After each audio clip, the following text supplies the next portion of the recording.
예, 안녕하세요. 예, 최신 판례를 강의하게 된 김석기 변호사고요.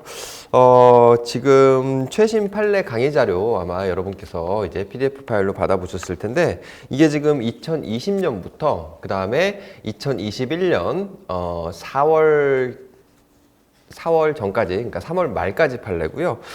실제 시험 문제는 아마 3월 말까지 판례를 보시면 되지 않을까 싶습니다. 예. 그래서 일단은 한번 살펴보겠고요. 그 다음에 최신 판례는 계속 해마다 지금 출제가 되고 있죠. 그만큼 판사님께서란다. 예, 교수님들께서 최신 판례에 대해서 상당히 중요하게 생각을 하는데요. 그 이유를 한번 좀 말씀을 드려볼게요. 이거는 사실은 이제 교수님들의 이제 심리적인 요소가 아닐까 하는 생각이 좀 드는데, 예를 들어서 보험자의 의무 중에서 보험금 지급 의무 중에서 면책 사유에 대해서 출제하고 싶다 하면 출제위원 입장에서는 어떻게 할까요? 자신이 가지고 있는, 자신이 머릿속에 들고 있는 내용들에 대해서 일단 출제하고 싶은 포인트가 있을 겁니다. 그 포인트를 출제를 하고, 그 다음에 최신 판례 혹시 없나 하면서 이제 인터넷에다가 이렇게 칠 겁니다. 검색을 할 겁니다. 검색을 해서 최신 판례가 나왔구나 하면 그거를 출제를 하겠죠. 왜 그러냐면, 예를 들어서 고지의무다 그러면은 고지의무에서 고지의무 인터넷으로 이렇게 검색을 하잖아요. 판례 검색하는 사이트가 우리나라에도 많이 있죠. 그래서 검색을 하면 이게 대법원 판례가 일단 그 출제 기준일 텐데, 대법원 판례 가장 최신에 나와 있는 판례부터 쭉 나옵니다. 그래서 맨 밑에는 가장 오래된, 건국 이래 가장 오래된 판례가 나오고 맨 위에는 가장 최신 판례가 나오거든요. 그러면 어디부터 볼까요? 최신 판례부터 보는 겁니다. 그렇게 되면 최신 판례 맨 위에 있는 최신 판례를 보고 이거 괜찮네? 지문 하나 내고, 그 밑에 판례 보고 이거는 좀 아니다. 그럼 넘어가고, 그 다음 판례 보고 괜찮네? 그럼 내고, 뭐 이런 식이거든요.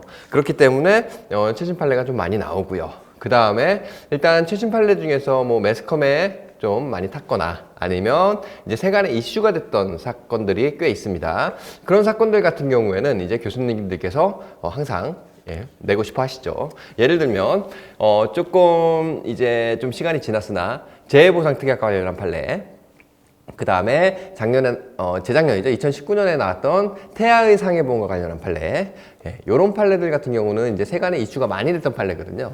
그렇기 때문에 교수님들께서 이제 계속 출제를 하고 계시는 거고요. 그거는 올해도 나올 수 있습니다. 올해도 나올 수 있고, 해마다 기출이 됐다고 해서 올해는 안 나온다, 이건 절대 아닙니다. 절대 아니고요. 태아의 상해보험과 관련한 판례도 작년에 나왔다고 하더라도 올해도 기출될 수 있고, 재해보상 특약과 관련한 판례는 사실은 매년 나오는 것 같아요. 매년 나오지만 올해도 충분히 나올 수 있다, 이렇게 생각을 하시면 되고요. 그래서 일단 최신 판례는 그만큼 중요하고요. 그 다음에 판례를 익힐 때 특히 이제 최신 판례들은 제가 이제 조금 장황하게 많이 이제 좀 문장들을 많이 넣어가지고 좀 정리를 하거든요. 실제로 교재에 있는 판례들 보면은 박스 안에 그냥 간략하게 심플하게 정리를 해놓지만, 최신 판례들은 이제 쫙 장황하게 이제 서술을 합니다. 왜냐면은 어디서 어떻게 포인트가 나올지 몰라서 그래요. 근데 최신 판례를 공부할 때는, 자, 다른 판례들도 사실은 공부하는 방법은 똑같긴 한데, 자, 아주 간략하게만 말씀을 드리면, 판례는 철저하게 논리의 구성에 있어서 연역법을 취하고 있습니다. 연역법은 뭐냐면, 일단 일반론을 딱 쓰고 그 다음에 우리 사안에서 일반론을 포섭시키고 결론을 내는 거거든요.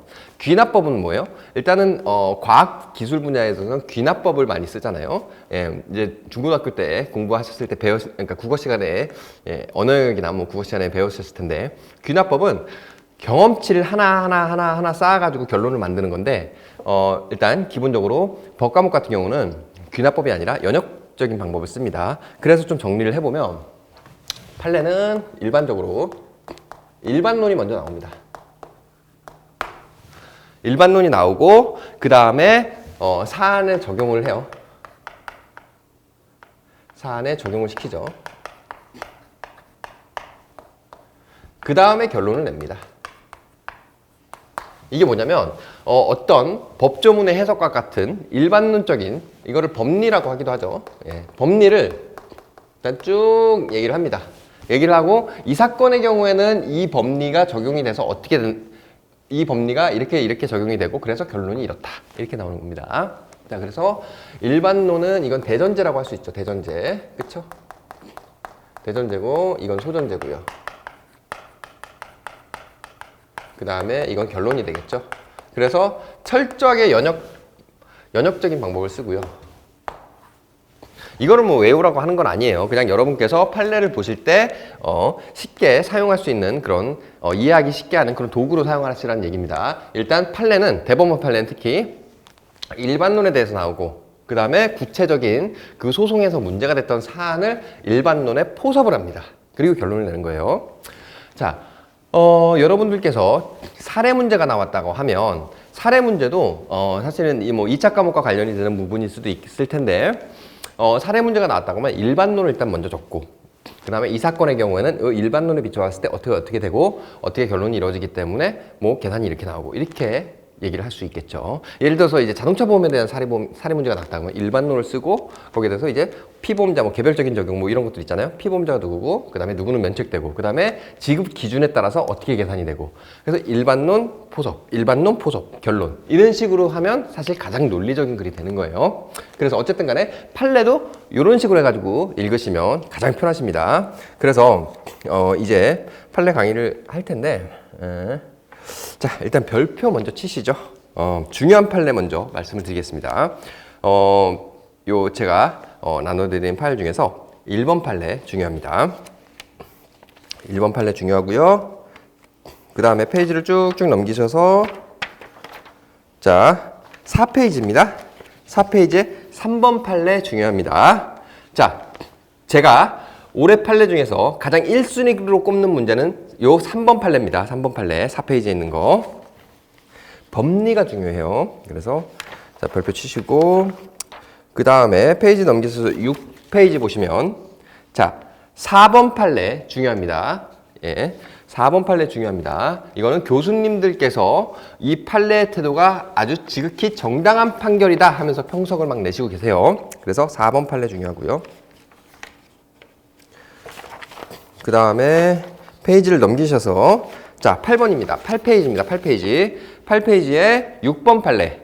예, 6번 판례 중요합니다. 이거는 작년에 보험중개사 기출문제도 출제가 된 적이 있어요. 자, 제가 문제풀이반 강의 때는 말씀을 드렸는데 보험중개사 문제는 꼭 풀어보시기 바랍니다. 한 2년치 정도는. 왜냐면 그러니까 문제 개수도 그렇게 많지 않잖아요. 그렇죠? 왜냐면 자, 하나 예를 드릴게요. 재작년에 보험중개사가 출제가 됐어요. 예. 출제가 됐는데 거기에서 한 지문 3개 정도가 43회 기출문제, 그러니까 그 43회 시험 문제 이전에 보험중개사 시험 봤죠. 보험중개사 시험 봤던 문제에서 지문에서 한 3개 정도가 43회 문제 거의 비슷하게 출제가 됐습니다. 예, 그래서 꼭 보시고요. 자, 그 다음에 나머지 판례들은 예, 쭉 보시면 되겠네요. 그래서 중요하다고 별표 치는 판례가 1번, 그 다음에 3번, 그 다음에 4번, 6번 이렇게 되겠네요. 그래서 그 4개 판례가 가장 중요하고요. 판례는 순서대로 한번 살펴보겠습니다. 자, 1번 판례가 중요하다고 하는 이유는 사실은 별 내용은 없습니다. 별 내용은 없고 사실 옛날에 우리가 배웠던 내용들 거의 그대로 지금 법리를 구성을 하고 있거든요. 그래서 별로 중요한 얘기는 아니에요. 어려운 내용은 아니에요. 근데 다만 이게 중요한 이유는 일단 매스컴을 많이 탔습니다. 매스컴을. 그래서 중요하다고 뽑았는데 사실 기존 법리를 반복한 거에 불과하고요. 참, 그 다음에 높아심에 말씀드리는데 판례를 공부하기 가장 좋은 방법은 자, 키워드입니다. 키워드. 자, 판례 문장들을 절대로 외우려고 하지 마십시오. 문장을 보면서 내용이 이해가 된다. 그러고 넘어가면 돼요. 다만 거기서 중요한 내용들이 있어요. 예, 중요한 내용들에 대해서는 단어라든지 아니면 여기도 나오지만 개별적으로 판단한다. 피보험자들 자동차 보험에서 여기 이제 또 판례 나오거든요. 개별적으로 이런 단어들 키워드가 중요해요. 그래서 판례를 익히시기는 가장 좋은 방법은 키워드 위주로 해가지고 기억을 하시는 게 가장 좋습니다. 그래서 저도 판례를 읽으면서 키워드 중심으로 해서 여러분께 알려드릴 생각입니다. 자, 일단 1번 판례 보시죠. 대법원 2021년 2월 4일 날 선고된 판례네요. 그쵸? 그래서 중요 판례라고 써놨고요. 자, 일단 이거는 일단 사망보험에 대해서 면책과 관련한 내용입니다. 사망보험 면책과 관련해서 우리가 알고 있는 내용을 한번 살펴볼까요? 생명보험 중에 하나죠. 사망보험은. 그리고 면책과 관련한 내용이죠. 그래서 자, 면책이 뭐가 있죠? 자, 고의의 경우에는 어때요? 면책되죠. 면책되고요. 자, 여기에 대한 근거 규정은 뭐냐면 통칙 규정입니다. 통칙 규정. 자, 그 다음에 중과실 면책되나요? 중과실은 면책 안 되죠. 왜? 생명보험에 관한 규정에 그 근거가 있죠. 그래서 자, 고의 면책, 중과실, 비면책 이렇게 일단은 정리를 해서 알아두시면 되고요. 자, 그 다음에 이제 읽어보면서 한번 볼게요. 자, 판결 유지. 자, 1번 보시겠습니다. 이거는 일반론, 법리에 대해서 나오는 거예요, 지금. 1번은. 그래서 자, 사망을 보험사고라는 보험계약에서 자, 자살을 보험자의 면책 사유를 규정하고 있는 경우인데 자살은 뭐예요? 고의로 사망한 경우니까 면책된다는 거죠. 자살을 면책 사유로 규정하고 있는 경우에도 피보험자가 정신질환 등으로 자유로운 의사결정을 할 수 없는 상태에서 사망의 결과를 발생한 것까지 포함하는 것은 아니므로, 자, 이거 봤죠? 그쵸? 포함한 것은 아니므로 피보험자가 자유로운 의사결정을 할 수 없는 상태에서 사망의 결과를 발생한 직접적인 원인 행위가 외래의 요인에 의한 것이라면 그 사망은 피보험자의 고의에 의하지 않은, 자, 동그라미 치시고요. 우발적인 사고로서 보험사고인 사망에 해당할 수 있다. 이렇게 해서 자, 일반론적인 내용을 정리를 하는 거거든요. 그래서 면책과 관련해서는 이렇게 정리를 하시면 되겠고, 자, 그 다음에 자, 이거죠. 결국에는 자유로운 의사결정을 할 수 없는 상태에서, 그렇죠? 자유로운 의사결정을 할 수 없는 상태에서 사망의 결과가 발생하였다. 이때는 이 자유로운 의사결정을 할 수 없는 상태라면 고의라고 볼 수 없죠. 그렇죠? 고의만 면책되는데 고의라고 볼 수 없으니까 이거는 면책이 되지 않는다. 이렇게 정리를 해주시면 되겠죠. 자, 요 문장 내용은 이런 식으로 정리를 하면 되겠죠. 그래서 자, 키워드 중심으로 하되 저도 이렇게 정리를 해드릴 겁니다. 이렇게 정리를 해드릴 건데 여러분께서 키워드가 뭔지를 살펴보시고 여러분께서 나름대로 생각나시는 키워드를 중심으로 해서 이해를 하시면 돼요. 그래서 어쨌든 간에 자, 자유로운 의사결정을 할 수 없는 상태에서 사망했을 때는 고의가 아니기 때문에 면책이 되지 않는다. 그리고 자, 여기서 하나 더 나오죠. 자, 이 사망과 관련한 직접적인 원인 행위가 외래적인 요인이래요. 외래적인 요인이라면 이거는 우발적 사고에 해당한다. 이렇게 자, 추가적으로 정리를 하시면 될 것 같고, 자, 그래서 나머지는 읽어보시고 2번 보시겠습니다. 2번 보시죠. 갑의 딸 을이 이렇게 나와 있죠. 자, 요거요. 사안에서 요 법리를 이제 적용시키는 거예요. 그래서 한번 보겠습니다. 갑의 딸 을이 초등학교 교사로 근무하던 중, 자, 그러니까 을은 갑의 딸이고요. 을은 초등학교 교사네요. 그렇죠? 초등학교 교사로 근무하던 중 우울증으로 자살을 했대요. 그렇죠? 그래서 우울증으로 자살을 한 상황입니다. 자살에 이르자 갑이 병보험회사 등을 상대로 재해사망보험금을 청구한 사안에서 주요 우울 장애와 자살의 관련성에 관한 의학적 판단 기준이 확립되어 있으므로 을이 주요 우울 장애로 자유로운 의사결정을 할 수 없는 상태에 이르러 자살하였다고 볼 만한 의학적인 견해가 증거로 제출됐대요. 그러면 이를 함부로 부정할 수 없다는 거예요. 그래서 자유로운 의사결정을 할 수 없는 상태와 관련한 지금 의학적 견해가 증거로 제출됐다는 거죠. 그렇죠? 그러면은 함부로 고의 면책해주지 말라는 얘기입니다. 만약 그러한 의학적 소견과 다르게 인과관계를 추단하려면 어떻게 해야 돼요? 다른 이 의학적 견해를 뒤집을 수 있을 만한 추가 증거를 제출해야 되겠죠. 사실상 거의 없다고 볼 수 있을 것 같은데, 만약 그러한 의학적 소견과 다르게 인과관계를 추단하려면 다른 의학적 전문적 자료에 기하여 신중하게 판단하여야 하는데, 이렇게 해가지고 다른 증거를 필요로 한다는 거예요. 그래서 이것도 키워드로 좀 정리를 하면 우울증으로 자살한 사안이죠. 그렇죠? 우울증으로 자살을 한 사안입니다. 자살을 한 사안인데 자, 이거를 자유로운 의사결정이 없는 상태다. 자유로운 의사결정을 할 수 없는 상태다. 이거를 주장한 거예요. 당사자가 우울증으로 자살한 사안에서. 그랬을 때 자유로운 의사결정을 할 수 없는 상태라는 의학적인 견해와 관련한 증거가 제출이 됐던 거죠. 그렇죠? 이를 뒷받침해 줄 만한 의학적 견해와 관련한 증거가 제출된 상태예요.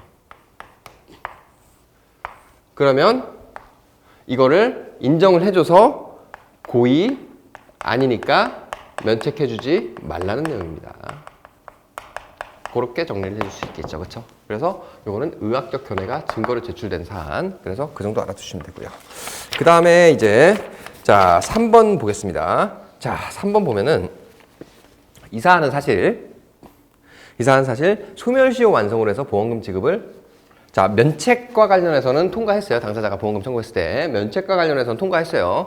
예, 고의 면책이 아니라고 써. 하지만 소멸시효가 경과했다고 해서 보험금 지급 청구권이 인정되지 않은 사안이었습니다. 자, 3번 한번 볼게요. 자, 구상법 662조는 보험금 청구권이 2년간 행사하지 않으면 소멸시효 완성한다고 규정하였다. 위 상법 개정으로 보험금 청구권의 소멸시효는 3년으로 변경되었다. 보험금 청구권의 소멸시효는 다른 특별한 사정이 없는 원칙적으로 보험사고 발생할 때부터 진행한다.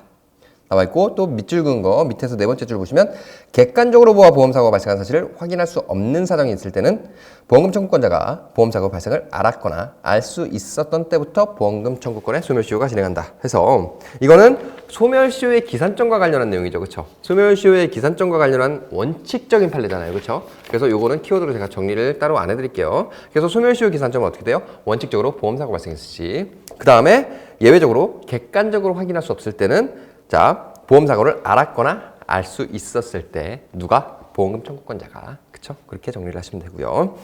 그래서 자, 판결 이유를 살짝 볼게요. 왜 소멸시효가 완성되지 않았는지. 자, 위와 같은 사실관계를 앞서 본 법리에 비춰보면 자, 그래서 위와 같은 사실관계를 아래 법리에 비춰서 이 결론 내겠다는 거예요. 그쵸? 망인이 사망하였을 당시에는 망인 누구죠? 을이죠. 을. 초등학교 교사.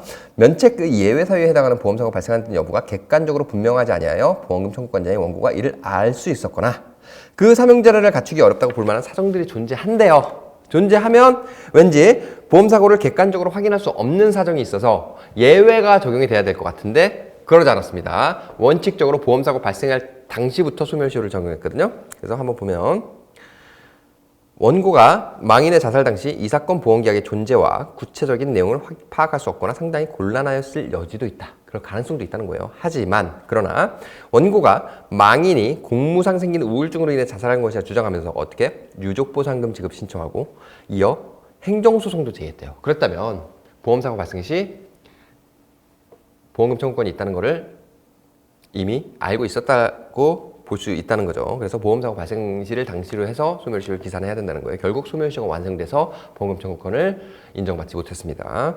행정소송도 제기했던 이 사건에서 과실 없이 보험사고 발생을 알 수 없었던 경우에 해당한다고까지 보기는 어렵다. 이렇게 나와 있고요. 쟁점. 자, 재해사망보험금이라고 했었어요. 그래서 재해사망보험금에 밑줄이 그어져 있을 겁니다. 쟁점은 그냥 이거예요. 재해사망보험금과 관련해서 소멸시효 기산점에 대하여 일반 원칙에 따라 판단한 점. 사실은 이거는 기존의 법리를 반복한 거에 불과합니다. 기존의 법리를 반복한 거에 불과하지만 일단 매스컴에 많이 탔던 판례이기 때문에 중요하다는 거. 예, 그렇게 알아두시면 되고요. 자, 그 다음에 2번. 2번은 이제 청구권 대위와 관련한 문제입니다. 청구권 대위와 관련한 문제인데 이거는 사실 이해만 잘하면 돼요. 사안에 비춰봤을 때. 근데 이 판례 문구를 그냥 그대로 보면 이게 뭔 말인지 잘 몰라요. 그래서 한번 살펴보겠습니다. 자, 우선 한번 읽어볼게요. 자, 이거는 지금 법리죠, 법리. 그래서 법리만 있고요. 자, 사안의 적용은 없습니다. 그쵸? 그래서 법리만 볼게요. 1번. 피보험자는 보험자로부터 수령한 보험금으로 전보되지 않은 남은 손해에 관하여 제3자를 상대로 그의 배상 책임, 다만 과실상계 등에 의해 제한된 범위 내의 책임이다. 배상 책임을 이행할 것을 청구할 수 있는 바. 이렇게 나와 있죠. 그러니까 어때요? 자, 피보험자의 손해액이 이만큼 있다고 쳐요. 그 중에서 보험자로부터 수령한 보험금이 이만큼이요. 그럼 남은 요만큼을 청구할 수 있는 거죠. 그렇죠? 예. 그렇게 생각을 하시면 됩니다. 근데 보시죠. 전체 손해액에서 보험금으로 전보되지 않고, 전보는요, 보험금 지급됐다는 얘기예요. 예. 그래서 전체 손해액에서, 이만큼 손해액에서 보험금이 전보되지 않은 남은 손해액, 요만큼, 제3자의 손해배상 책임액보다 많을 경우에는, 적은 범위, 많을 경우에는 적은 범위에 대해서 이행 청구할 수 있는 거예요. 그래서 제3자에 대하여 그 손해배상액 전부에 이행할 걸 청구할 수 있고, 그 다음에 위 남은 손해액이 제3자의 손해배상 책임액보다 적을 경우에는 적은 거를 청구하는 거예요. 그래서 그 남은 손해액의 배상을 청구할 수 있다. 이렇게 할 수 있고요. 그 다음에 이거를 사안을 비춰봐서 좀 말씀을 드릴게요.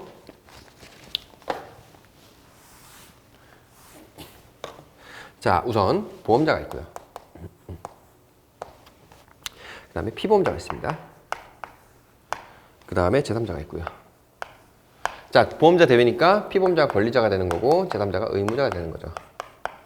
자, 예를 들어서 얘 손해액이 얘 위법행위로 손해액이 800만 원이라고 칩시다. 이게 손해액이에요. 손해액인데 보험금으로 500만 원이 지급됐어요. 일단 500만 원 지급되기 전에 자, 얘네 둘 사이에서 얘의 배상 책임액이 한 600만 원이 칠까요? 600만 원으로 판정이 났어요. 그랬을 때 자, 보험금으로 500만 원이 지급이 됐어요. 그러면 얘는 얼마가 남는 거죠? 손해액이 500만 원으로 지급이 됐으니까 나머지 300만 원을 청구할 수 있겠죠. 그렇죠? 예. 그런데 요 금액과 비교해서 요 금액이 더 많으니까 청구할 수 있는 금액 더 많잖아요. 그러니까 300만 원을 모두 다 청구할 수 있는 거예요. 그래서 첫 번째 형태는요. 요 800만 원에서 500만 원을 뺀 금액이 얼마? 요 600만 원보다 작은 경우죠. 그렇죠? 그러면 작은 금액인 요 300만 원, 요 300만 원에 대해서 전부 배상 청구를 할 수 있는 거고요. 자, 근데 사안을 한번 바꿔볼까요? 이게 600만 원이 아니고 200만 원이에요. 칩시다. 자, 보험금으로 500만 원을 받았어요. 그러면 800에서 500 빼니까 300만 원 남았죠. 근데 청구할 수 있는 금액이 200만 원밖에 안 돼요. 그러면 어때요?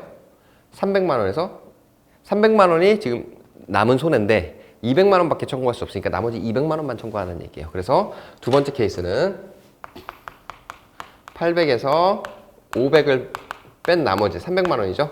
300만 원이 300만 원보다 크죠. 200만 원보다 크죠. 그렇죠? 전체 손해액보다, 손해배상 구할 수 있는 금액보다. 그러면 적은 금액인 200만 원이 인정되겠죠.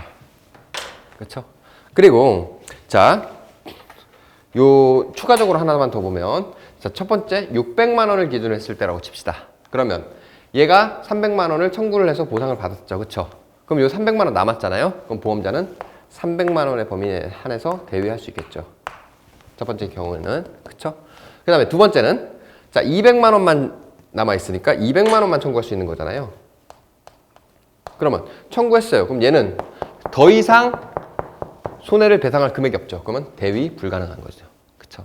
예, 그래서 첫 번째 케이스는 대위가 가능하고 두 번째 케이스는 대위가 불가능하고 둘 중에 비교했을 때 적은 금액을 기준으로 해가지고 배상 청구를 할 수 있는 거죠. 이 둘 사이에서. 그래서 한번 읽어보면 다시 읽어보겠습니다. 줄근 거. 전체 손해액에서 보험금으로 전보되지 않은 남은 손해액 얼마예요? 전체 손해에서 보험금으로 전보됐어요. 전보되지 않은 남은 손해 300이죠. 그쵸? 500 빼면. 그래서 요 300이 제3자의 손해배상 책임액 600보다 제3자의 손해배상 책임보다 많을 경우 그러면 이거죠. 이 케이스.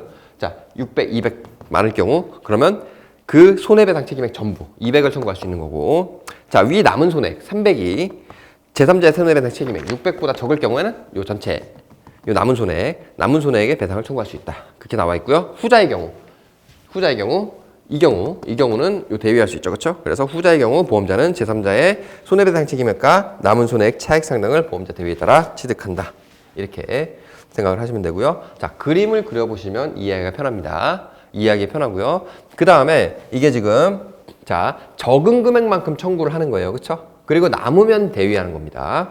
그렇게 생각을 하시면 되기 때문에 자, 이 판례를 문구를 이해하려면 그림을 그려서 생각을 해라 라고 말씀을 드리고 싶네요. 자, 그래서 2번 판례 넘어가고요. 자, 3번.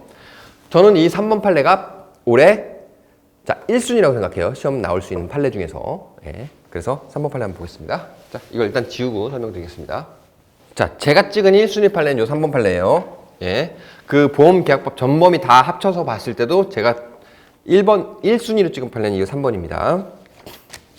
자, 근데 이게 지금 자, 쭉 보시면 1번, 2번, 3번 보시면 다 일반론입니다.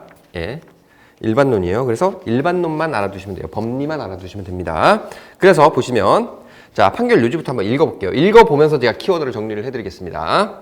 자, 그리고 한 가지 더 말씀을 드리면 여러분께서 최종 정리하실 때는 자, 시험 직전에 이제 이 판례를 보실 때는 줄근 거 위주로 보시면 돼요. 키워드 보시고 줄근 거 보시고 이해되면 넘어가고 아니면 전체 보시고 이렇게 하시면 됩니다. 자, 3번 판례 보겠습니다. 판결 유지. 자, 일반론적인 얘기가 나와요. 1번. 보험계약은 장기간의 보험기간 동안 존속하는 계속적 계약일 뿐만 아니라 계속적 계약이죠. 그렇죠? 그래서 보험계약 소멸시키는 건 해지가 원칙이죠. 어쨌든 계속적 계약일 뿐만 아니라 도덕적 위험의 우려가 있어. 그렇죠? 왜? 소에게 보험료를 지급하고 다에게 보험금을 타니까 도덕적 위험의 우려가 있어. 그래서 뭐가 요구돼요? 당사자의 윤리성과 선의성이 강하게 요구되는 특성이 있으므로 당사자들 사이에 강한 신뢰관계가 있어야 된다. 그렇죠? 이건 당연한 얘기예요. 따라서 보험계약의 존속 중에 당사자 일방의 부당한 행위 등으로 인하여 자, 당사자 일방의 부당한 행위로 인하여 계약의 기초가 되는 신뢰관계가 파괴되었어요. 파괴되어 계약의 존속을 기대할 수 없는 중대한 사유가 발생했을 때는 중대한 사유가 있는 때는 상대방은 그 계약을 해지함으로써 장래를 향하여 그 효력을 소멸시킬 수 있다. 자, 해지는 장래효라고 그랬죠. 자, 그리고 이거는 뭐예요? 자, 도덕적 위험의 우려가 있는 거는 사행성, 그리고 윤리성과 선의성이 강하게 요구된다. 이거는 보험 계약자 측에 요구하는 거예요. 그러면 사실 신뢰관계 파괴로 인해서 해지를 할 수 있는 사람은 보험자가 되는 거예요. 예. 이거 사실 그겁니다. 2번과 관련해서 보험 사기가 문제됐던 그런 사안이었어요. 왜 그런 거 있잖아요. 자동차 사고가 났어요. 몸에 이상이 없음에도 불구하고 막 그 병원에 나이롱 환자들 많잖아요. 그렇죠? 예. 그 보험 사기에 대해서 대대적으로 단속을 한다고 하더라도 그게 한계가 있죠. 사실 현실적으로는. 그래서 어쨌든 간에 나이롱 환자들 예를 들어서 전치 2주가 나왔는데 막 뭐 한 몇 달 동안 병원에 입원해 있고 그 다음에 안에서 막 뭐 시켜 먹고 그 다음에 막 외출도 자유자재로 하고 이거 사실 보험 사기란 말이에요. 그렇죠? 이런 경우에는 보험계약 자체를 해지할 수 있다고 봤어요. 판례가. 그래서 자, 키워드를 적어드리면 1번입니다. 1번. 1번에 대한 키워드를 적어드리면 자, 신뢰관계가 강한 신뢰관계가 요구되죠. 그렇죠? 강한 신뢰관계가 요구되는데 이 신뢰관계가 파괴됐어요. 파괴될 만큼 중대한 사안이 발생했어요. 그러면 해지가 가능하다는 거예요. 그리고 이 해지는 당연히 장래효겠죠. 이 키워드를 보시고 이 줄그은 부분을 보시고 이해가 되면 넘어가시면 됩니다. 근데 자, 우리가 보험계약법에서 해지 사유와 관련해서 자, 해지 사유 예를 들어서 생각나는 게 뭐가 있을까요? 자, 보험 계약자 측의 해지 말고 보험자 측 해지를 봅시다. 자, 보험자 측 해지, 고지의무 위반으로 인한 해지, 그렇죠? 위험 변경 증가 통지의무 위반으로 인한 해지, 뭐 그런 것들이 있을 텐데, 자, 이거는 뭐예요? 상법 규정에 있는 거예요? 없어요. 상법 규정이 없어요. 없음에도 불구하고 이거 인정해주고 있는 거예요, 해지를. 되게 특이한 판례죠, 그렇죠? 특이한 판례예요. 자, 그리고 요 법리에 대해서 교수님들을 다 찬동해요. 웬만하면 평소에. 그리고 매스컴에도 많이 나오고 있고요. 자, 그래서 중요한 건데. 자, 그러면 요 해지의 근거가 나오겠죠. 그렇죠? 해지의 근거를 한번 볼게요. 2번. 보험 계약자 측이 입원 치료를 지급 사유로 보험금을 청구하거나 이를 지급받았으나 자, 밑줄 한번 보실까요? 그 입원 치료의 전부 또는 일부가 필요하지 않는 것을 밝혀줬대요. 보험 사기가 문제되는 경우죠. 자, 그래서 입원 치료를 받게 된 경우에 쭉쭉쭉쭉쭉 그 밑에 줄 종합적으로 고려하여 밑줄 근거 볼게요. 보험 계약자 측의 부당한 보험금 청구나 보험금 수령으로 인하여 보험계약의 기초가 되는 신뢰관계가 파괴되어 보험계약의 존속을 기대할 수 없는 중대한 사유가 인정됐다면 보험자는 보험계약을 해지할 수 있고 위계약은 장래를 향한 그 효력을 잃는다. 요거 그대로죠. 자, 그러면 요 근거가 나올 거예요. 이제 한편 이러한 해지권은 신의성실의 원칙을 정한 민법 2조에 근거한 것으로서. 자, 근거는 뭐예요? 요 해지의 근거는 민법 2조가 되는 거예요. 민법 2조의 신의칙.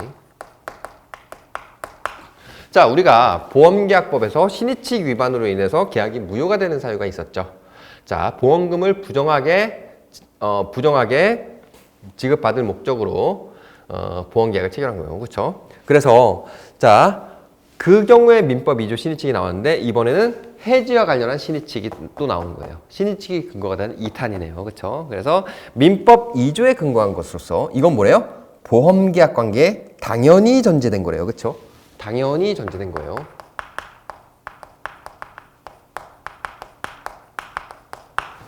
당연히 전제된 것으로서 보험자에게 사전에 설명할 의무가 있다거나 보험자가 이러한 해지권을 행사하는 것이 민법 663조. 자, 이거 뭐예요? 민법 663조는 불이익 변경금지 원칙입니다. 약관 규제에 관한 법률 9조 2호를 위반한 것으로 볼 수 없다. 그래서 자, 요거는 왜 나왔냐면 설명 의무 위반, 그 다음에 불이익 변경금지 원칙, 약관 규제법. 이거는 당사자가 상대방이 보험계약자 측에서 항변 사유를 주장을 한 거예요. 해지권 인정된다고 하더라도 설명 의무 위반했어. 아니면 뭐 약관규제법 위반이야. 불이익변경금지 원칙이라서 그거 무효야. 이렇게 주장을 한 겁니다. 그렇지만 그거 인정되지 않았어요. 그래서 자, 요것과 관련해서 설명 의무 위반도 아니다.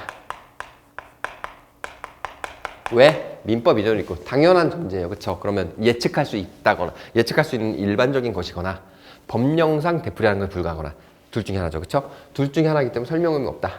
그 다음에 663조 위반 아니다. 그 다음에 약관규제법 위반도 아니다.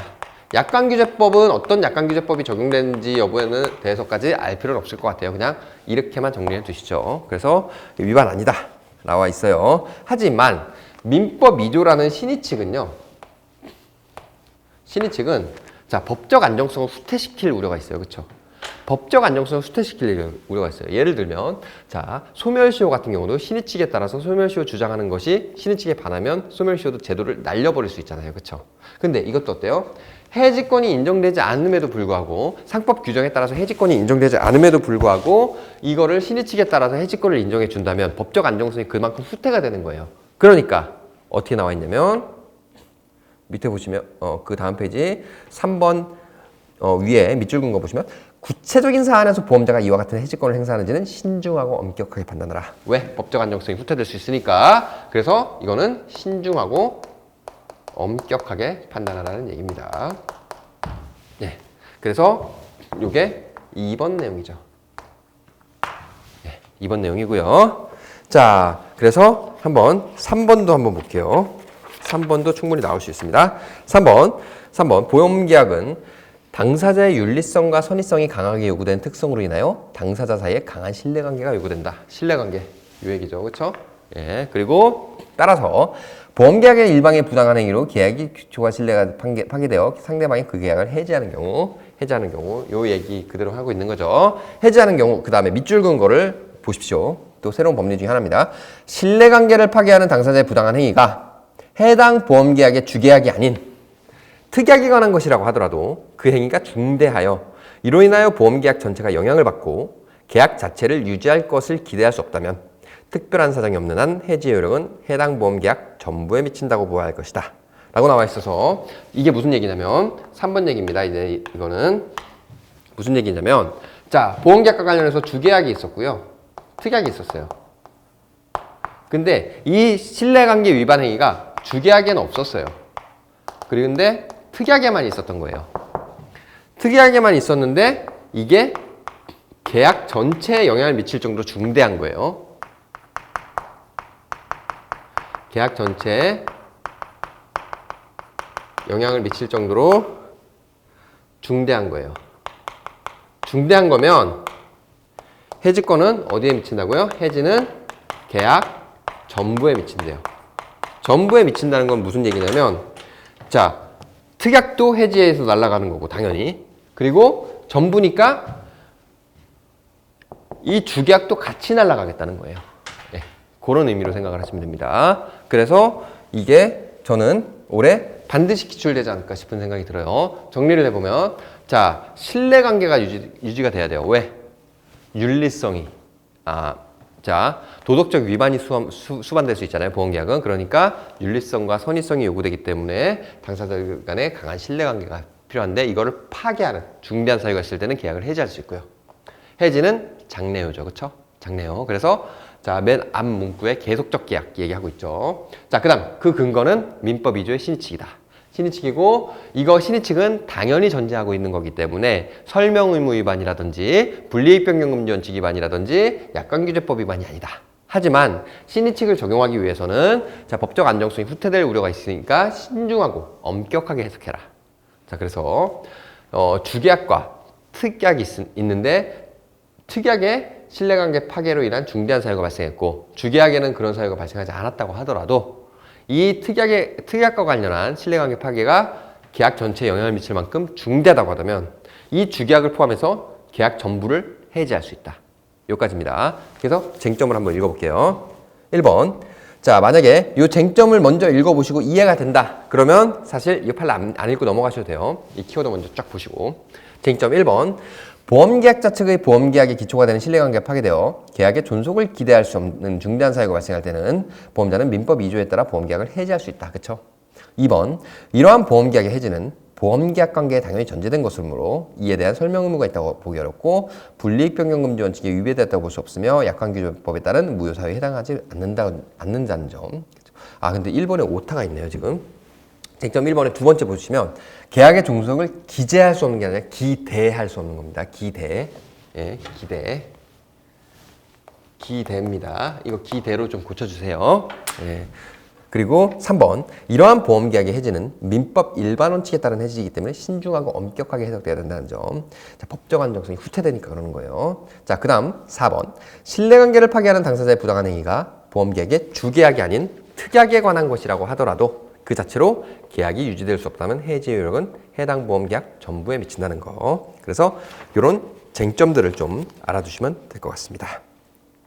자, 그 다음에 4번 판례는 이제 교수님들 평석이 조금 나오고 있어요. 그래서 중요하고요. 자, 이 판례에 대해서 교수님들은 대체적으로 찬성하십니다. 찬성하시는데, 자, 이거는 뭐 특별히 어려울 건 없어요. 어려울 건 없는데, 자, 좀 이제 판례가 좀 길죠. 이런 판례들은 그냥 키워드 위주로 딱 정리를 하고 밑줄 그은 거 위주로 딱 정리를 해서 그냥 시험 직전에 그것만 보시면 됩니다. 자, 일단은 그렇다고 하더라도 우리는 한번 볼게요.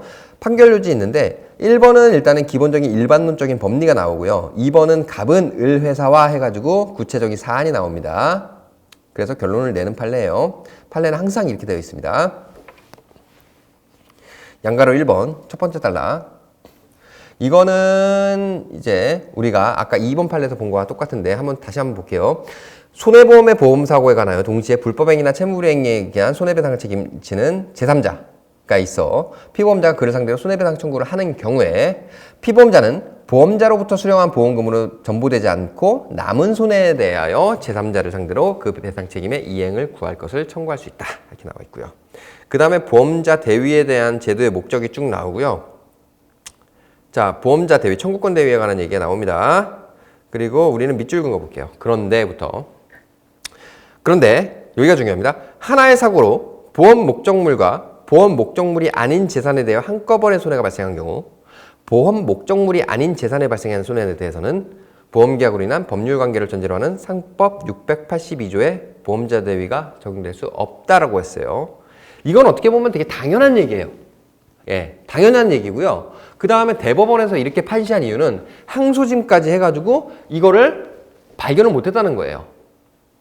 자, 이해할 수 없죠, 그렇죠? 근데 실제로 구체적인 사안에 들어가잖아요. 저도 재판을 많이 해봐서 아는데 양 당사자가 일단 재판부를 현혹시키는 페이크들을 좀 써요. 그리고 재판부도 막 기록에 파묻히면 그걸 못 보게 되는 경우가 상당히 많습니다. 예, 그래서 어떻게 보면 그거를 되게 넓게 보고 이렇게 딱 기록을 보고 그 내용의 사실관계를 보고 여러 가지 사실관계에 딱 비추어 봤을 때 자, 넓게 해석하고 기록에만 파묻히지 말고 그렇게 해서 해석을 해야 되는데 그게 쉽지가 않습니다. 예, 사실은. 자, 어쨌든 그래서 이 판례를 보시면 밑줄 그은 거 보면 어떻게 보면 당연해요. 자, 이 키워드로 한번 정리를 해볼게요, 제가. 자, 보험의 목적물이에요. 그리고 보험의 목적물이 아니에요. 자, 이 두 개를 한번 비교를 해봅시다. 자, 보험의 목적물이면요. 당연히 보험금 청구권이 인정이 되겠죠. 그렇죠?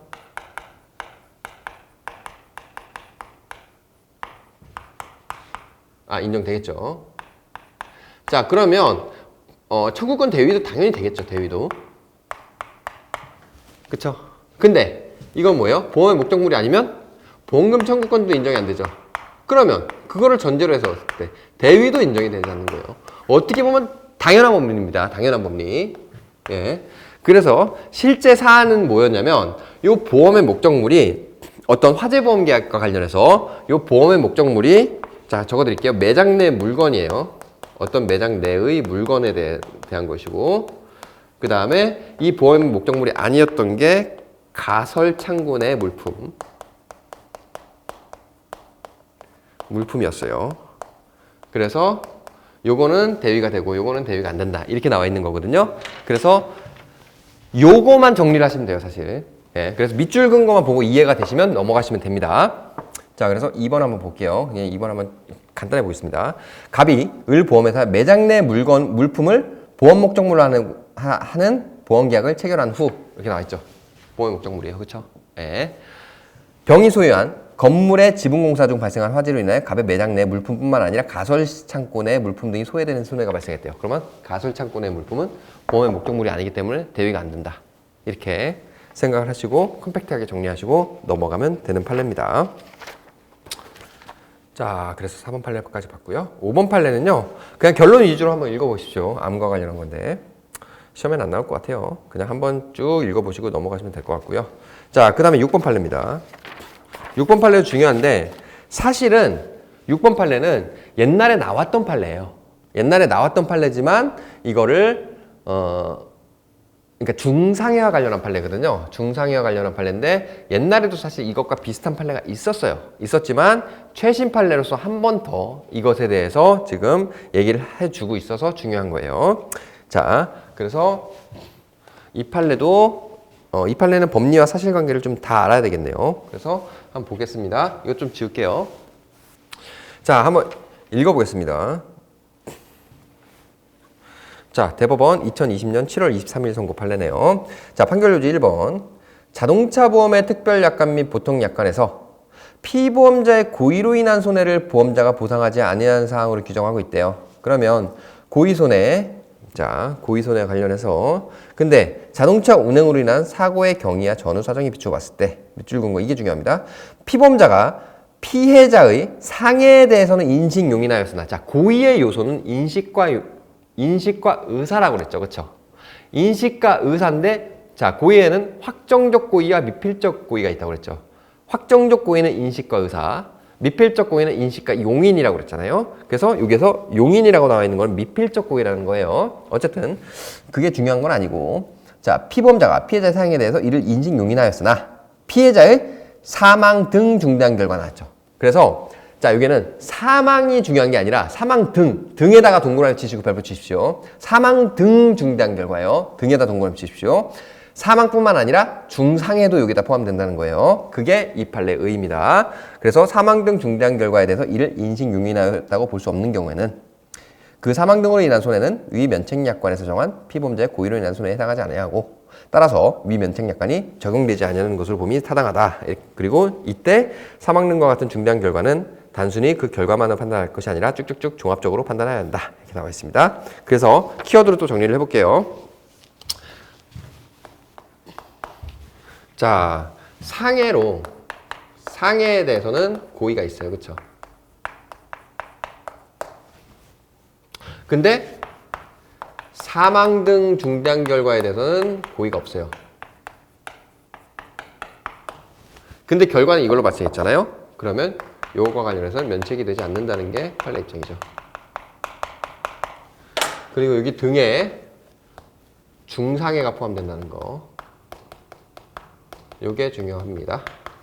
요게 키포인트예요. 그래서 과거에 사실 경찰관 H빔 사건이라고 자, 기억하시는지 모르겠지만 자, 음주 단속을 하는 경찰관이 있었는데 그 경찰관이 음주 단속을 하려고 하자 차를 운전하려고 막 하니까 경찰관이 차에 매달렸어요. 그러니까 그 매달리는 차를 막 이렇게 운전을 하다가 경찰관이 공사 현장 H빔에 떨어져가지고 그 경찰관이 의식불명이 됐어요. 중상해의 결과가 나왔죠. 그렇죠? 그 경우에도 면책을 인정하지 않았습니다. 그 경찰관이 식물인간에 됐던. 자, 그래서 사실 이게 옛날에도 판례가 있었던 거예요. 사실은. 그렇긴 한데 중상해를 직접적으로 명시했다는 거에 의미가 있습니다. 그래서 2번 부분을 한번 볼게요. 자, 밑줄 긋은 거 먼저 한번 봐볼까요? 갑은 을이 영구장애와 중증 의존 상태에 이르는 중상해 동그라미 치시고 별표 치십시오. 중상해를 입게 되리라는 것까지 인식하고 용인하였다고 볼 수 없으므로 그래서 면책약관이 적용되지 않는다 이렇게 나와 있고요. 자, 4는 어렵진 않는데 한번 읽어볼까요? 2. 자동차 보험의 피보험자인 갑이 을 등 직장 동료와 모임을 마치고 그들을 기가시켜주기 위해 가해 차량을 운전하여 우선 을이 을을 그가 사는 아파트 앞 도로에서 내려줬대요. 예. 요까지는 해피엔딩이죠. 그렇죠? 회식 끝나고. 근데 을이 가해 차량을 가로막고 술 한 잔 더 하자면 본인 위에 올라타세요. 이제부터 문제가 발생하네요. 을이 좀 술이 취했나 보네요. 갑이 그를 떼어놓기 위해 가해 차량을 서서히 움직였대요. 미쳤네요. 서서히 움직이다가 급제동하는 바람에 을이 가해 차량에서 떨어지면서 도로바닥 머리에 부딪혀 외상성 경막하 출혈 등의 상해를 입었고, 외상성 경막하 출혈은 사람 죽는 사실 죽을 수도 있는 그런 질병이거든요. 상해를 입었고 그로 인해 하지 부진 마비 및 인지기능 저하 등으로 노동 능력 일부 상실하는 영구장애와 매일 8시간 개요가 필요한 중증 의존 상태에 처하게 된 상황. 자, 엄청나게 진짜 많이 다쳤죠. 사람 인생이 그냥 날아간 거랑 마찬가지예요. 이건 중상해입니다. 중상해. 그래서 중상해의 경우에는 면책약관 적용되지 않는다. 그렇게 봐서 보시면 되고, 자, 쟁점 보실까요? 쟁점, 상해의 고의로 피해자에게 중상해의 결과가 발생한 경우 피해자의 고의로 인한 손해에 해당하지 않는다고 한 점. 이게 쟁점입니다. 자, 그 다음에 7번은요. 7번 판례는 원래 있는 거예요. 네. 원래 있었던 건데 한 번 더 확인해 줬다는 차원에서 중요하고요. 자, 이것도 43회 기출문제로 나왔던 부분입니다. 43회 시험이 코로나 때문에 좀 연기가 돼가지고 시험이 좀 늦어졌는데 한 달 전 판례가 나온 사안입니다. 대표적으로 한 달 전 판례가 나온 거예요, 사실. 자, 자동차 보험. 여러분 이제 자동차 보험과 관련해서 2차 과목으로 배우다 보면 피보험자에 대해서 배우게 되죠. 그쵸? 피보험자에 대해서 배우는데 피보험자를 그냥 무비판적으로 그냥 이 피보험자들에 대해서는 개별적으로 독립해서 면책 여부라든지 이것들을 판단하여야 된다. 이렇게 아시는 분들도 계실 거고, 그 다음에 개별적으로 적용해야 되는지 여부에 대해서 학설 대립이 있거든요. 그 학설을 내용을 이해를 하시는 분도 계실 거고 아예 모르시는 분도 계실 거예요. 근데 일단 자동차 보험에서는 피보험자들이 여럿이 있죠. 예를 들면 기명 피보험자, 그 다음에 자동차 등록증에 이름 있는 사람, 그 다음에 승낙 피보험자, 운전 피보험자, 뭐 친족 피보험자 여러 사람 있잖아요. 판례에 따르면 더 그 범위를 넓혀준단 말이에요. 특히 운전 피보험자 관련해서. 그래서 피보험자들이 여럿이 있는데 이 피보험자는 각각 독립해서 피보험 이익을 갖는 사람이냐 여부에 대해서는 학설의 대립이 있습니다. 학설의 대립이 있는데 판례는 이거를 각각 피보험 이익이 있으니까 개별적으로 이들의 면책 여부라든지 이런 부분을 보상 책임 여부를 가려서 살펴라. 이게 판례의 입장이고, 옛날에도 이런 판례가 있었어요. 옛날에도 이런 판례가 있었는데, 자, 한번 읽어보겠습니다. 자동차 보험에서 동일 자동차 사고로 인하여 피해자에 대한 배상 책임을 지는 피보험자가 복수로 존재하는 경우에는 피보험이익도 피보험자들마다 개별로 독립하여 존재하는 것이므로 피보험이익 동그라미 치시고요. 사실 이게 가장 전제가 되는 거죠. 각각의 피보험자들마다 손해배상의 발생 요건이나 면책조항 여부 등을, 자, 여기에 동그라미 치십시오. 개별적으로 별표, 개별적으로 가려서 보상 책임 유무를 결정하는 것이 원칙이고 이렇게 나와 있습니다. 그래서 요거를 또 그림으로 한번 정리를 해보자면, 자, 예를 들어서 보험자가 있고요.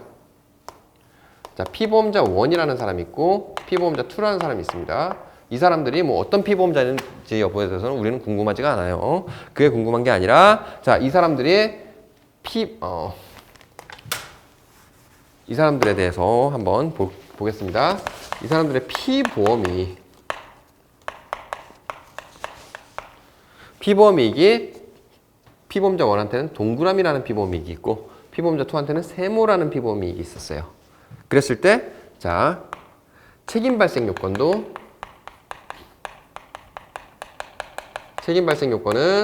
자, 동그라미에 관련해서 있는 거고요. 동그라미 1. 요 책임 발생 피보험자 2는 세무와 관련해서 있는 거고요. 면책 여부도 동그라미와 관련해서 있는 거고, 2. 세무와 관련해서 있는 겁니다. 세무 2. 예. 이렇게 생각하시면 돼요. 그러니까 각각 개별적으로 별개다. 별개니까 별도로 판단해라. 이게 끝입니다. 그래서 7번 판례는 그렇게 정리를 하시면 되고요. 그 다음에 8번 판례는요. 그냥 한번 읽어보십시오. 중요한 거 아닙니다. 중요한 거 아니고 여기만 읽으시죠. 밑에 세 번째 줄. 보험자 대위에 기한 손해배상 청구에 소를 제기하였다고 해서 양수금 청구의 소멸시효가 중단될 수는 없다. 그러니까 권리마다 각각 소멸시효 중단 여부는 개별적으로 살펴보라는 거예요. 예를 들어서 1이라는 권리가 있고 2라는 권리가 있고 3이라는 권리가 있다. 그랬을 때 1이라는 권리를 가지고 소를 제기했다면 3이라는 권리와 관련해서는 소멸시효가 중단이 되지 않는다. 이런 얘기입니다. 소멸시효 중단의 원인 중에 하나는 소재기가 있거든요. 예. 소재기, 뭐 가압류, 뭐 가처분, 승인 이런 것들이 이제 시효 중단의 대표적인 예인데 소재기가 시효 중단 사유로 하나 있는데 자 청구권이 경합하는 1, 2, 3 권리가 있을 때 1에 대해서 소송을 제기했다 하면 1에 대해서만 1 권리와 관련해서만 소멸시효 중단이 되는 것이 그것과 경합하는 3 권리에 대해서는 소멸시효가 중단이 되지 않는다. 이런 판례입니다. 그래서 그냥 보시면 되고 민법에서는 중요한데 상법에서는 별로 중요하지 않아요. 그래서 한번 보시면 될 것 같고 그 다음에 9번 문제입니다. 9번은 법리만 아시면 되고요. 자, 이것도 2020년 2월에 나왔던 판례지만 43회 기출이 됐었죠. 예, 최신 판례로서. 근데 어떻게 보면 이거는 과거 내용을 그대로 답습하는 그런 판례이긴 한데 여기에서 새로운 용어가 나옵니다. 새로운 용어는 밑에서 세 번째 줄에 상대방 없는 단독행위라는 거. 이게 새로운 용어거든요. 그래서 이거는 보험 수익자 지정 변경권이에요. 그래서 우리가 한번 읽어보겠습니다. 보험계약자는 보험 수익자를 변경할 권리가 있다. 상법제 733조 1항. 그래서 보험 수익자를 변경할 권리는 보험 계약자한테 있는 거죠. 그렇죠? 그리고 보험 계약자가 보험 수익자를 변경할 권리가 있는데 그 변경을 했으면 그걸 끝이에요. 그걸 끝이지만 다만 보험자한테 대항하기 위해서는 통지를 해야 되는 대항 요건이 있는 거죠. 효력이 발생하는 거는 그냥 변경만 하면 끝이에요. 하지만 보험자한테 대항하기 위해서는 통지를 해야 되는 거죠. 그렇죠? 효력과 대항 요건은 별개로 생각하셔야 됩니다. 그래서 보험 계약자는 보험 수익자를 변경할 권리가 있다. 이러한 보험 수익자 변경권은 어때요? 그냥 발생하는 거라고 했잖아요. 형성권, 동그라미, 형성권으로서 보험계약자가 보험자나 보험 수익자의 동의를 받지 않고 자유를 행사할 수 있고 그 행사에 의해 변경효력이 즉시 발생한다. 네, 즉시 발생하고요. 자, 그래서 일반적인 의사표시와 관련한 이제 의사표시의 효력 발생 그 시기와 관련해서 좀 다르거든요. 한번 볼까요?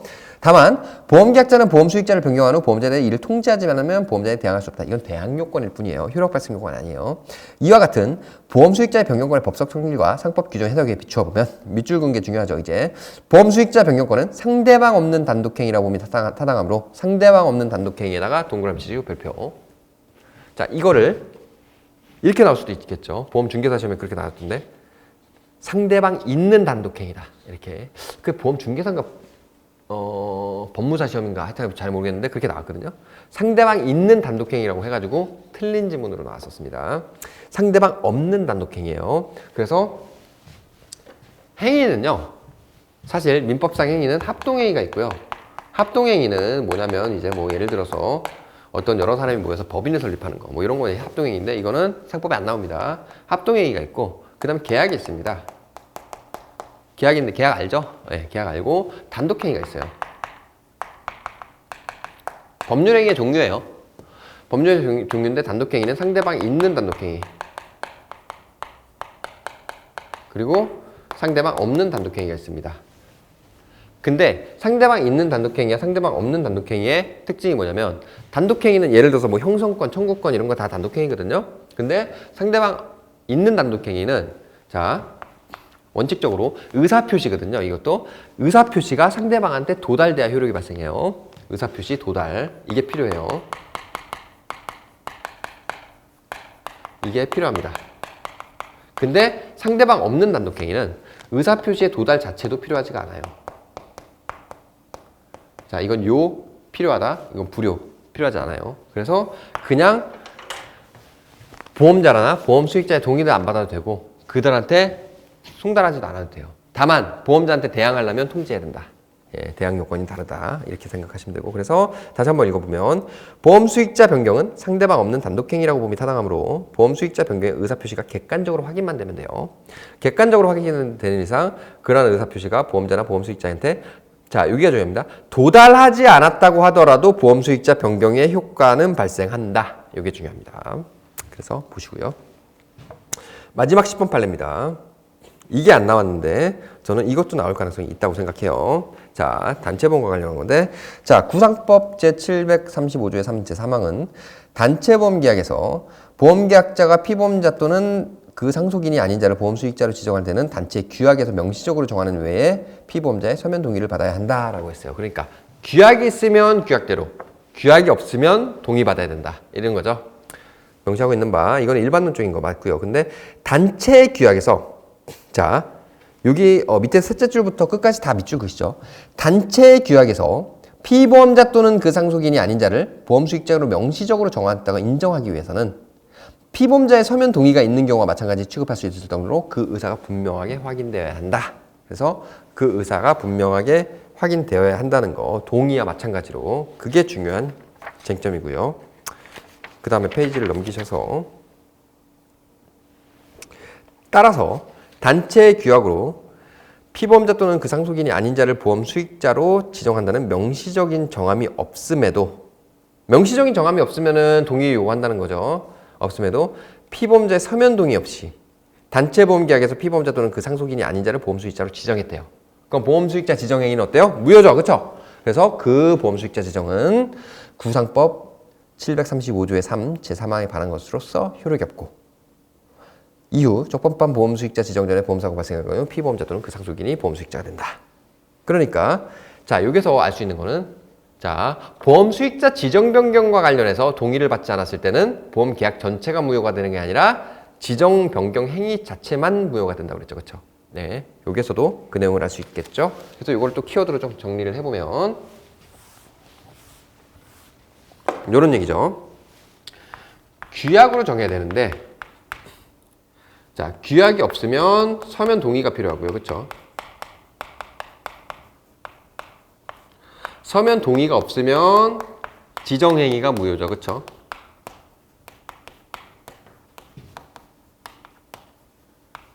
자, 주의해야 될 거는 보험계약 자체가 무효가 아니죠. 보험계약 자체가 무효는 아니라는 점. 지정행위가 무효입니다. 그리고 자, 요 규약은 그 의사가 분명하게 명시적으로 필요한 거고요. 그렇죠? 네. 그래서 이렇게 정리를 하시면 될 것 같습니다. 될 것 같고요. 그 다음에 양가로 2번은 자, 이거는 뭐 상속인의 고유재산이다 이래가지고 자, 이거는 그냥 읽어보시면 될 것 같고 그렇게 해서 자, 최근 판례들을 다 봤고요. 요 판례까지만 보시면 43회는 정리가 될 것 같아요. 정리가 될 것 같아서 한번 잘 익혀두시고요. 제가 아까 문제풀이반이나 기본 강의 할 때도 말씀을 드렸지만 저라면 시험 직전에는 저는 기본서 중에서 암기사항 있죠. 보험 증권이라든지 아니면 해상보험이나 운송보험 있죠. 그 다음에 최신 판례. 이렇게 정리를 하겠어요. 막 가장, 그러니까 진짜 시험 막 얼마 안 남았을 때, 한 30분 남았고 막 이랬을 때는 그 부분을 정리하겠습니다. 그리고 여러분께서는, 딴 거 필요 없습니다. 기본서 회독수 높이고요. 지금부터 기본서 회독수 높이고 최대한 빨리 시험 직전에 하루나 이틀 만에 책을 다 읽을 수 있다. 그러면 보험계약법은 정리가 됐다고 보셔야 돼요. 그래서 그렇게 하시고 그 다음에 문제는 여러분께서 푸셨던 거 있죠. 푸셨던 문제를 계속 반복해서 푸시는 게 가장 좋습니다. 그렇게 해서 정리를 해주시고요. 그러면 보험계약법에 대해서는 특별히 두려움 갖지 않고 시험장에서 편한 마음으로 보실 수 있을 거예요. 아무튼 여러분 시험 잘 보시고요. 예. 그 다음에 시험 잘 보시면 예, 저한테 따로 연락도 부탁드립니다. 그러면 저한테는 큰 보람이 될 수 있으니까요. 아무튼 여러분 고생 많이 하셨고요. 그럼 시험 잘 보시고 예, 꼭 2차까지 무난하게 합격하시길 기원하겠습니다. 예, 감사합니다.